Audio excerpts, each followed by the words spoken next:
Hello നമസ്കാരം, എല്ലാവർക്കും ഇന്നത്തെ സ്വർണ്ണവില അറിയിക്കുന്ന ഗോൾഡ് റേറ്റ് ടുഡേ ചാനലിലേക്ക് സ്വാഗതം.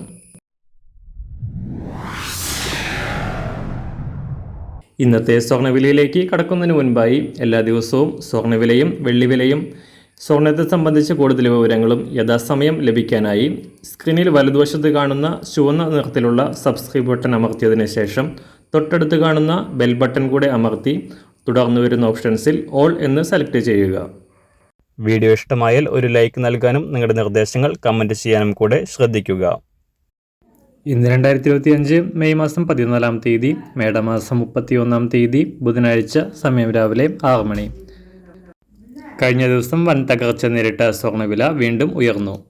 തിങ്കളാഴ്ച സംസ്ഥാനത്ത് 2 തവണ കുറഞ്ഞ സ്വർണ്ണവില രാവിലെയും ഉച്ചയ്ക്ക് ശേഷവുമായി പവന് 2000 രൂപയ്ക്ക് മുകളിലാണ് കുറഞ്ഞത്. നീണ്ട ഇടവേളയ്ക്ക് ശേഷം 70,000 രൂപയിലേക്ക് താഴ്ന്നതിന് ശേഷം ഇന്നലെ നേരിയ ഉയർച്ച രേഖപ്പെടുത്തിയ സ്വർണം പവന് 120 രൂപയും ഗ്രാമിന് 15 രൂപയുമാണ് ഉയർന്നത്.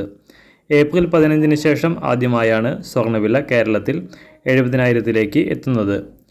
US-ചൈന വ്യാപാര കരാർ പ്രകാരം തീരവ യുദ്ധത്തിന് താൽക്കാലികമായി വിരാമമിട്ടത് സ്വർണ്ണവില ഉയരാൻ കാരണമായി. അന്താരാഷ്ട്ര തലത്തിൽ വീണ്ടും വില കുറയുമെന്നാണ് നിരീക്ഷകർ കരുതുന്നത്.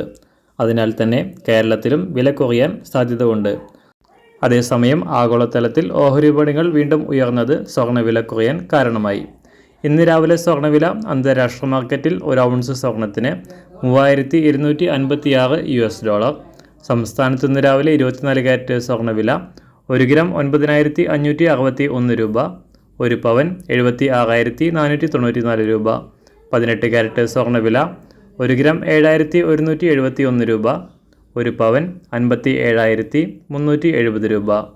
സംസ്ഥാനത്ത് നിന്ന് 916 അഥവാ 22 കാരറ്റ് സ്വർണ്ണവില 1 ഗ്രാം 8,765 രൂപ, 1 പവൻ 70,120 രൂപ. സംസ്ഥാനത്ത് നിന്ന് വെള്ളിവില 1 ഗ്രാം 108 രൂപ, 1 കിലോ 1,08,000 രൂപ. ഇന്നത്തെ മാറി വരുന്ന പുതിയ സ്വർണ്ണവില ഇന്ന് രാവിലെ 10 മണിക്ക് ശേഷം പുതിയ വീഡിയോയിലൂടെ നിങ്ങളെ അറിയിക്കുന്നതാണ്. അതുപോലെ തന്നെ നമ്മുടെ ഫേസ്ബുക്ക്, ഇൻസ്റ്റാഗ്രാം അക്കൗണ്ടുകൾ വഴി കൂടുതൽ അപ്ഡേറ്റുകൾ നിങ്ങൾക്ക് ലഭിക്കുന്നതാണ്. അതിനായി താഴെ കാണുന്ന ലിങ്ക് ഫോളോ ചെയ്യുക. എല്ലാവർക്കും നല്ലൊരു ശുഭദിനം ആശംസിക്കുന്നു. അതുപോലെ ഇതുവരെ സബ്സ്ക്രൈബ് ചെയ്തിട്ടില്ലാത്തവർ സബ്സ്ക്രൈബ് ചെയ്യാനും കൂടെ ഓർമ്മിപ്പിക്കുന്നു. താങ്ക്